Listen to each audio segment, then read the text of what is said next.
గుండె నొప్పి వచ్చిందని పేషెంట్ హాస్పిటల్కి వస్తే అడిగి ఫేషియల్ చేద్దామా పెడిక్యూర్ చేద్దామా అన్నట్టు ఉంది. అసలు ఫస్ట్ మనం చూసుకోవాల్సిన రూట్ దీంట్లో చాలా ప్రాబ్లమ్స్ ఉన్నాయి, వాటిని అడ్రస్ చేయట్లేదు మనం. అది నా పర్సనల్ ఫీలింగ్ అండి, కొంతమంది ఫీల్ అవ్వచ్చు. Thank you. విస్కేన్ గారు, హాయ్ అండి, దిస్ ఇస్ రాణి.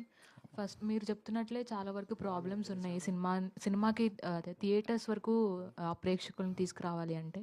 అందులో ఇంకొకటి ఏంటంటే 3 days వరకు రివ్యూస్ని ఆపితే ఇంకొంతమంది వస్తారు, ఆ రివ్యూస్ ఆపండి అనేది ఒక అభిప్రాయం ఉంది. దాన్ని బట్టి మీరేమంటారు?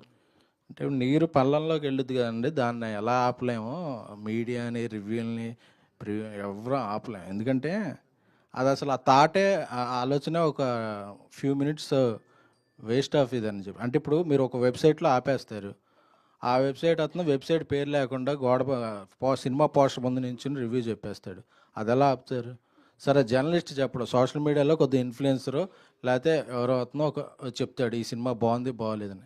ఒక సినిమా రిలీజ్ అయ్యాక దాని పబ్లిక్ ఒపీనియన్ మనం ఎవ్వరం రెస్ట్రిక్ట్ చేయలేం. ఎందుకంటే నచ్చిందని చెప్పచ్చు, ఒకసారి రివ్యూల వల్ల ప్లస్ కూడా అవుతుంది. ఎందుకంటే కొన్ని సినిమాలకి ఆడియన్స్ పెద్ద ఇంట్రెస్ట్ చూపరు, కాస్టింగ్ లేకపోయినా ఇది వాళ్ళకి ఇది బాగుంది. జర్నలిస్ట్ రివ్యూస్ అన్నమాట. బయట కొన్ని యూట్యూబ్ రివ్యూస్ గురించి కొంతమంది బ్యాన్ చేయాలి అంటున్నారు కదా. చెప్తున్నాను అలాగా. దాన్ని ఆపడం అనేది ఆచరణలో చాలా కష్టసాధ్యం, దానివల్ల చెడు కూడా ఉంటుంది. ప్లస్ ఇంకోటి ఏంటంటే రివ్యూస్లో కూడా మీరు హిందీ చూడండి, తమిళ్ చూడండి, ఎనీ స్టేట్ ఆఫ్ రివ్యూస్లో రివ్యూలా ఉంటాయి. ఇప్పుడు ఇండస్ట్రీకి ఉన్న ప్రాబ్లం ఏంటంటే వాళ్ళు ఎలాబరేట్గా చెప్పలేకపోతున్నారేమో. నేను అటు చూశాను ఇటు చూసాను కాబట్టి చెప్పగలుగుతుంది ఏంటంటే రివ్యూ ప్రాబ్లం కాదండి, అబ్బో అని ఒక లాంగ్వేజ్ వాడతాం. ఇది ఓటీటీలో కూడా చూడటం వేస్ట్, అసలు మీ 2 గంటలు వేస్ట్. అసలు డైరెక్ట్గా అంటే మన పర్సనల్ దీన్ని మనం కొంచెం ఇది చేస్తాం.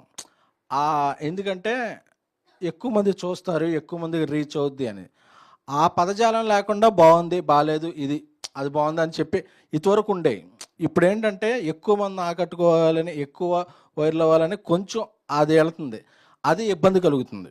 దానివల్ల ఎక్కువ మంది ఆపాలంటున్నారు కానీ అందరినీ కూర్చోబెట్టి లేదు సార్ మీకు నచ్చిందని చేయండి, నచ్చకపోతే నచ్చలేదని చేయండి అందుకని చెప్పి. ప్లస్ 3 రోజులు ఆపక్కర్లేదండి, మార్నింగ్ షో అయ్యాక రివ్యూ ఇవ్వండి అంటే సరిపోద్ది. ఎందుకంటే కొన్నిసార్లు రివ్యూస్ తెల్లవారుజామున చూసేస్తారు అబ్రాడ్లో, అక్కడ 4-5 ఉంటుంటారు కొన్ని థియేటర్స్లో.